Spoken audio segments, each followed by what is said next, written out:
Have you ever felt that your sexuality goes beyond just kinks, fantasies, or orientation? It turns out your personality might be playing a bigger role in your sexual preferences than you realize. Researchers David Schmidt and David Buss discovered something fascinating. There are 7 key personality traits or dimensions that shape how we experience and express our sexuality. They called these the Sexy 7. These dimensions offer a unique perspective into how your personality connects with your sexual thoughts and behaviors. By understanding these traits, you can gain insight into why you connect with your partner in certain ways, why you prefer certain experiences, and even what might be holding you back from sexual satisfaction. So, what are these Sexy 7 dimensions and how do they relate to you? Let's explore each one in detail. Emotional investment. Do you find yourself deeply involved in your relationships, valuing emotional connection as much as physical intimacy? Emotional investment reflects how much you prioritize your romantic partner and the relationship itself. For those who score high on this dimension, sex isn't just a physical act, it's an expression of love, care, and connection. You may enjoy creating special moments for your partner, like whispering sweet words during intimate moments or showing affection with thoughtful touches. These gestures create an environment where both partners feel valued, respected, and loved. But emotional investment isn't one-sided. You also need to feel that your partner values and desires you just as much. When there's mutual emotional connection, you're more likely to trust each other and explore new experiences together, which can deepen your bond and spice up your intimacy.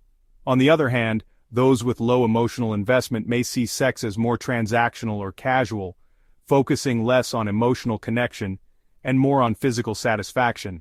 This isn't necessarily negative, but it highlights different ways people approach intimacy based on their personalities. Relationship exclusivity. How do you feel about commitment? Are you someone who values exclusivity in your relationships, or do you prefer a more open dynamic?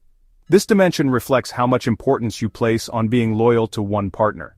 If exclusivity is important to you, you're likely to avoid sexual encounters outside your relationship. You might also feel a stronger connection to your partner because of the trust and commitment you share. However, this can come with challenges, such as insecurities about whether your partner feels the same way, which could sometimes lead to feelings of doubt or jealousy. For those who score low on exclusivity, relationships might take on a more open or non-traditional form. People who prefer polyamory or casual relationships may find joy in exploring multiple connections. They often embrace new experiences and are open to taking risks in their sexual lives. However, this approach might come with less focus on deep emotional intimacy, as maintaining multiple connections can sometimes make it harder to develop strong bonds with one person. Erotophilic disposition. Erotophilic disposition measures how positively you respond to sexual stimuli and how open you are to exploring your sexuality. For example, if the idea of a sensual massage or a surprise kiss excites you, you're likely more erotophilic. This openness often translates to a greater enjoyment of intimacy in all its forms. People who score high in this trait tend to have a healthy, positive attitude towards sex. They view it as a natural and enjoyable part of life, which can make their sexual experiences more fulfilling. They also tend to feel more loved and respected during intimate moments, because they're comfortable expressing their desires and exploring new things. On the other end of the spectrum, some people have an erotophobic disposition. This means they might feel discomfort or even guilt about sexual topics. They may find it difficult to talk about sex or engage in activities like watching adult content. Cultural or religious beliefs, personal experiences, or upbringing often play a role in shaping this attitude. For these individuals, breaking free from feelings of shame or guilt may require self-reflection or even therapy to develop a healthier perspective on intimacy. Sexual attractiveness. How confident do you feel when it comes to attracting a partner?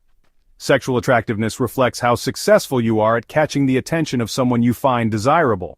If you score high in this area, you likely take pride in your appearance and enjoy using your charm to flirt and connect with others. This confidence often translates to a sense of control during sexual interactions. You feel free to express your desires, set boundaries, and lead the way when it comes to intimacy. This control and self-assuredness can make your sex life not only exciting but deeply satisfying. For example, someone high in sexual attractiveness might enjoy dressing up, experimenting with different looks, or using their body language to create chemistry. This doesn't mean they rely solely on their appearance. It's also about the energy and confidence they bring to their interactions. Those who score lower on this dimension may feel less confident about their appearance or ability to attract a partner. This doesn't mean they're less desirable. It simply means they might need more encouragement or reassurance to feel comfortable and confident in their own skin. Sexual restraint. Sexual restraint is all about how much you hold back your sexual urges. Some people find it easy to delay intimacy, whether because of personal values, cultural influences, or other factors.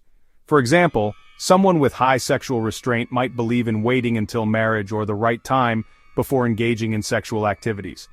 This could stem from cultural or religious beliefs that emphasize modesty or discourage open discussions about sex. While this approach can create a sense of control over one's sexuality, it might also lead to feelings of guilt or hesitation when exploring intimacy later on. On the flip side, those with low sexual restraint may feel freer to act on their desires. They're more likely to engage in spontaneous encounters and embrace their sexual urges without overthinking. Both approaches have their merits, and what works best often depends on the individual's values and comfort level. Sexual orientation. Sexual orientation is about how you identify your sexuality, whether you're heterosexual, homosexual, bisexual, or somewhere else on the spectrum. Feeling confident and comfortable in your sexual identity is key to building fulfilling relationships. Research shows that bisexual individuals, for example, often face challenges like societal stigma or internalized biphobia.